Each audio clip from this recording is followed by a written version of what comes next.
Okay, we're now going to add in a little bit of code to get the enemy ship to float up and float down and shoot at Biggles.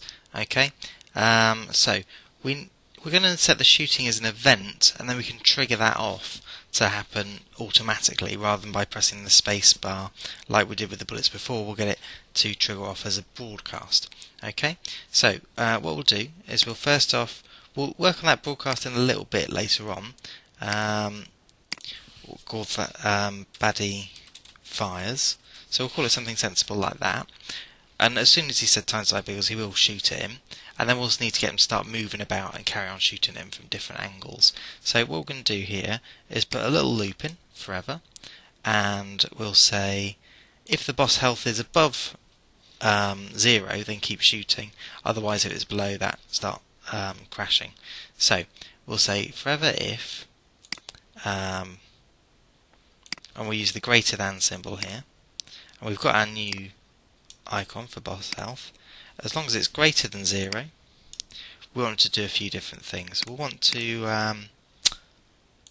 put a little wait in for a moment. We don't want him to move straight away, and then we'll do some gliding. Now the gliding's nice and easy, you've done that before, so glide for, let's make it a bit slower because it's quite a big airship, this one, and it's only the first boss on the game. So let's say glide for maybe 4 or 5 seconds. We'll keep the X as the same number there, but we'll do a random for that bit there as well. So let's duplicate that and put that random in there. So it's going to go to a random Y, so it'll go randomly up and down. So that adds a bit of difficulty to it. And then once he's moved to that different place, we'll just get him to shoot again. So broadcast baddie fires. Now, like I say, we'll work on this broadcast in a moment, just making sure we're getting these parts in first. Now, if that's not happening, if else, we want it to do something else. So actually, I've used the wrong if here. We can change this quite easily. Though we'll get an if and an else in. There we go. So if it's this, otherwise finish the game. So it's going to keep asking whether or not the boss health is above 100 before it keeps firing at us, and otherwise it will crash and burn. That's the plan. So let's move that out there. So now we've got the if else in, we just need to put in the crash and burn. So first up, we can get rid of the boss's health. We don't need to see that anymore. So we'll hide the variable boss health if you've won.